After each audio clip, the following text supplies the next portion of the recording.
Good day, Nigeria, and let me tell you what just happened that has gotten everyone talking across the country.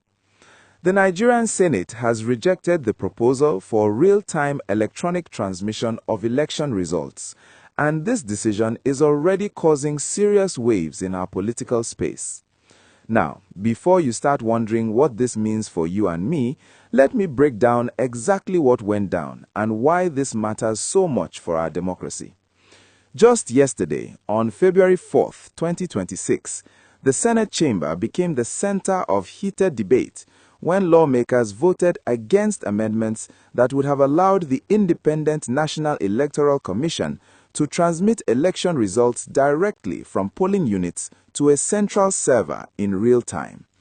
This technology would have meant that once votes are counted at your polling unit, the results go straight online for everyone to see immediately, leaving no room for manipulation or what we call result switching. But our distinguished senators said no to this proposal, and the reasons they gave have left many Nigerians scratching their heads. Senator after senator stood up to argue that Nigeria is not technologically ready for such a system. They pointed to poor internet connectivity in rural areas, saying that villages and remote communities would be disadvantaged if we rely on electronic transmission. Some senators claimed that the infrastructure simply does not exist to support real-time transmission across all 176,846 polling units in Nigeria. They painted pictures of voters in the Niger Delta creeks and communities in the far north being left out because their areas lack stable internet access. The counter-argument from those who supported the electronic transmission was equally passionate. They reminded everyone that we already use electronic systems for voter accreditation through the bimodal voter accreditation system, so why can we not extend this technology to result transmission? These pro-technology senators argued that manual transportation of result sheets has historically been the weakest link in our electoral process, creating opportunities for results to be altered, lost, or swapped entirely. They referenced past elections where result sheets mysteriously disappeared or were found in drainage systems, asking whether we should continue with a system that has repeatedly failed us. What makes this rejection particularly interesting is the timing. With major elections approaching, many civil society organizations and international observers have been pushing for stronger electoral transparency measures.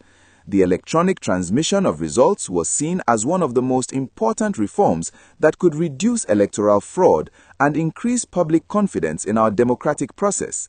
Now that the Senate has rejected it, questions are flying everywhere about what this means for the credibility of upcoming elections. If you are enjoying this discussion and you want to stay updated on all the political moves happening in our country, please take a second to hit that subscribe button and turn on notifications so you never miss any updates from this channel. Now, let us talk about what ordinary Nigerians are saying about this decision. Social media has been on fire since the news broke. Young Nigerians, especially first-time voters who have grown up in the digital age, are expressing frustration that a country where everyone uses mobile banking, streams movies, and runs businesses online is supposedly too technologically backward to transmit election results electronically. They are asking hard questions about whether this rejection is really about infrastructure or about maintaining control over the electoral process.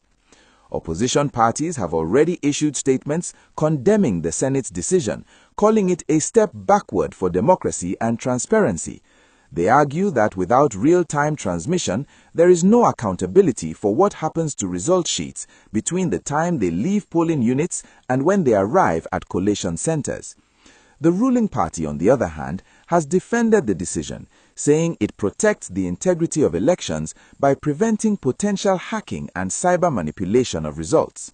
Legal experts are also weighing in, pointing out that the Electoral Act already provides some provisions for electronic transmission, and this Senate decision might face legal challenges in the coming days. Some lawyers are arguing that denying citizens the benefit of technology that exists and works is unconstitutional, especially when that technology can strengthen democratic participation and transparency. What do you think about this development? Should Nigeria be using real-time electronic transmission of results, or are our senators right to be cautious? Drop your thoughts in the comments below because I really want to hear what you have to say about this. Before you go, make sure you like this video and share it with your friends so more people can join this important conversation about our democracy.